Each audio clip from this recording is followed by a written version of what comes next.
Hello, welcome to the Tongue of the Trees channel. I'm Elizabeth Ashley, the Secret Healer, and today we're talking about what is basil essential oil good for? Well, there is a question. There is a question because I don't know, about 4 years ago, I guess, I was asked to write a piece about basil essential oil. Actually, funnily enough, by Gergle Halodi, who is my co-creator in the Tongue of the Trees cards. And you can see these are our cards we have created together. And this is for sweet basil. And it wasn't really an oil that I used hugely, but I read loads and loads on the internet and I was, this is rubbish.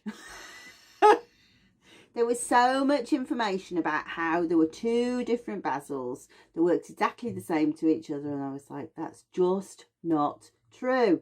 So the interesting thing is, when we say what is basil essential oil for, we kind of think what kind of basil, because there are many different basil plants and a few basil essential oils. Usually though, we're talking about sweet basil. Now, as a result of that conversation, I ended up writing 2 books about basil. So there is a book about sweet basil and how to use it, and there is one about holy basil. And as you can see, that's how different they are, people writing internet posts, please. So I'm going to take the information about the oil from this book.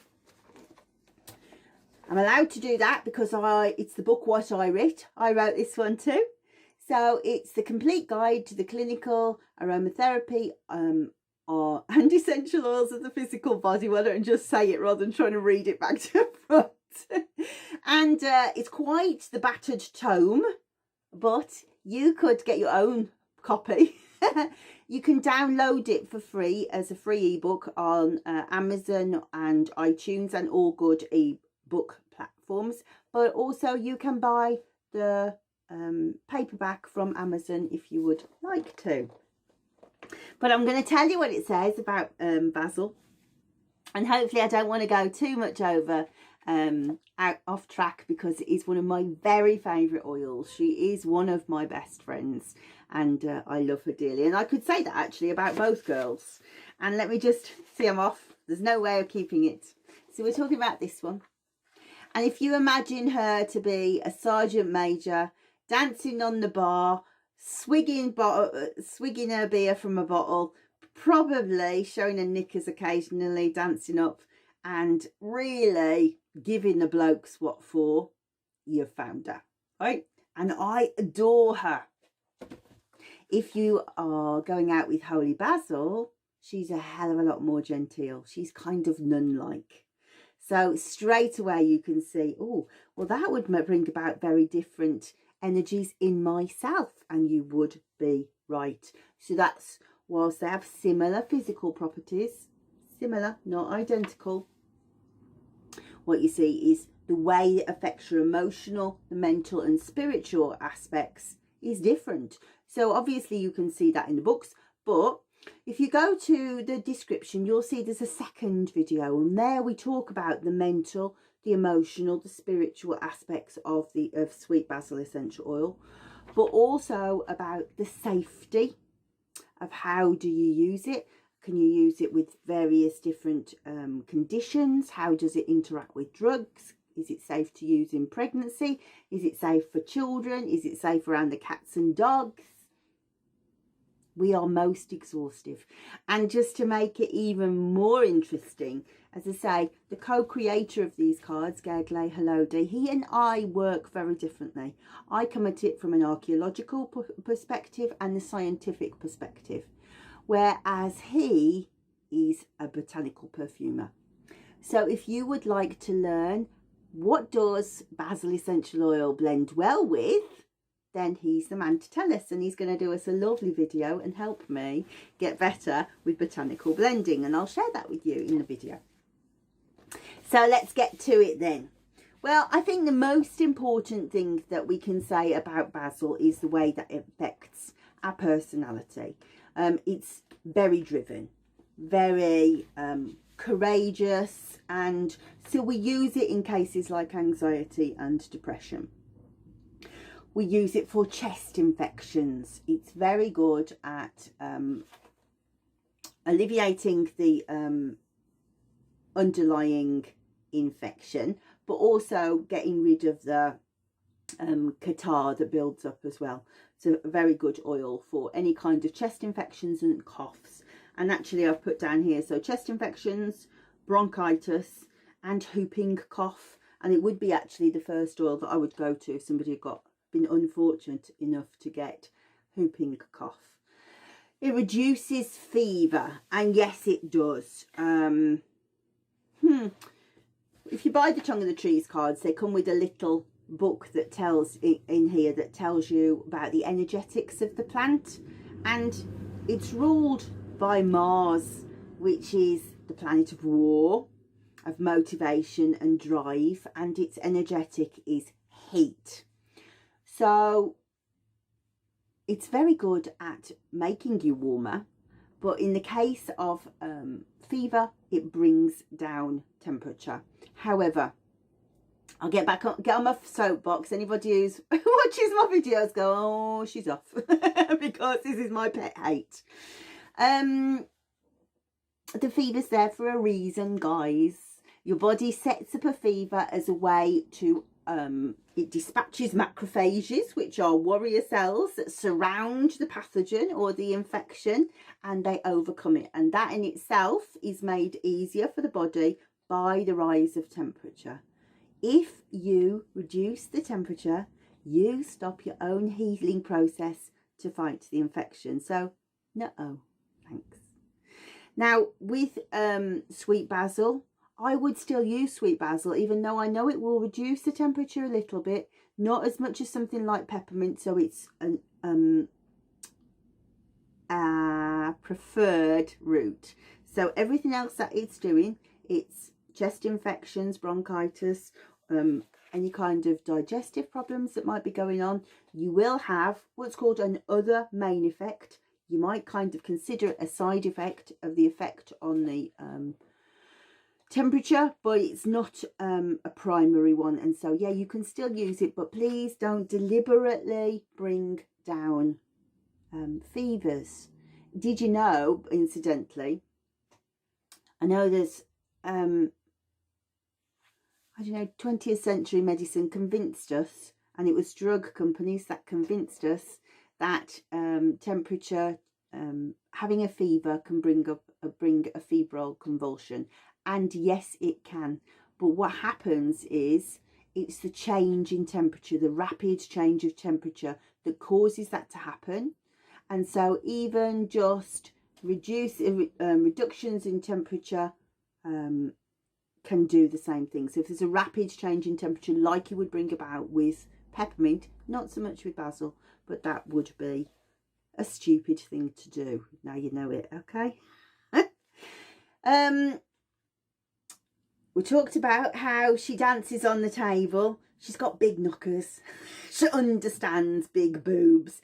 And if they're feeling gorged or painful, if you have PMS, for example, and they feel like melons, or if you're breastfeeding, then sweet basil is lovely. And if you want to know how to use the essential oils, I would recommend having a look at our product, the Tongue of the Trees Recipe Hub, that tells you all about how to use them. But just to jump forward on this case, I would use compresses. So I would put 1 drop of basil into a big bowl of warm water, and I would put the flannel in, squeeze it out, lay it over, leave it on for 5 minutes, and then have another bottle, another drop in the cold water, soak the flannel, squeeze it out and lay it on, and your lady will immediately say, oh, that one's better than the other. Now what happens if you alternate them, you get cells opening and closing, opening and closing. So if, for example, they're becoming gorged with milk because it's not flowing very well, sweet basil will get that flowing. But listen to your lady, or listen to yourself. If one feels much better than the other, then go with the flow. See what I did there? Digestive problems, any kind of heartburn, any kind of indigestion, just generally tummy issues, then very good oil to use. And I'd use abdominal massage to do that, which is basically, if you locate where the belly button is, go 2 strokes gently up, 2 strokes across the top above the belly button, 2 strokes down beside the belly button, and 1 stroke across the bladder underneath the belly button. And we do this gentle massage to just letting the oils go in over time. It wouldn't be the first oil I would consider for jaundice, but it would have an effect. I would tend to use oils that were stronger on the liver. So things like peppermint, eucalyptus, carrot, Roman chamomile, rosemary, all of those things. But if you have an issue with jaundice, then you could try using sweet basil. We use it for headaches and in particular migraine. And if you go on to get the recipe hub, you'll find that there are many different preparations in there for migraine. But there's sort of a running theme. Well, a running theme through most of my recipes, really. I do love basil and I use her to her fullest extent. But she's very good. If you watch the lavender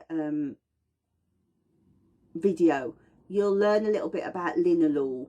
Linalool is a very powerful constituent that appears naturally in lavender. It's very good analgesic, antidepressant, anti-anxiety, and it also occurs within sweet basil. So it's very interesting to see the linalool working when you put lavender and basil together. So it's very good. It's a cephalic oil, so that means it clears the mind. You have good, strong, clear thoughts, and as I say, it's analgesic. And it says here, clears the mind, is cephalic. Head colds, same thing really. Nervous stability, if you are becoming somebody who is very nervous or anxious, or over time have become so stressed that you're exhausted, then I'm telling you now, she will force you under that tarpaulin, up the climbing frame, and you will be in the bar with your beer. She's fab. She's fab. And again, mental fatigue, anxiety, nervous insomnia. Yes, it's right. No, I wouldn't use it.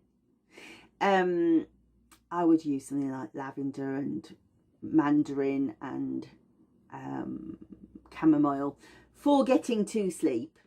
But when you're using the basil, because it's affecting you on a long-term basis, permeating not just the physical body, but the emotions, the mental, the spiritual, do you think our Sergeant Major with her beer worries about stuff lying in bed? Probably not. And so long term, you'll start to see that your sleeping probably improves quite a lot, but it wouldn't be something that I would use for insomnia per se, if that makes sense. I would, however, use it for gout with something like lavender and juniper to clean out the toxicity in the joint, but also to alleviate the pain. Hello, linalool again. And an overall tonic, because yes, she is fortifying, but also mentally fortifying.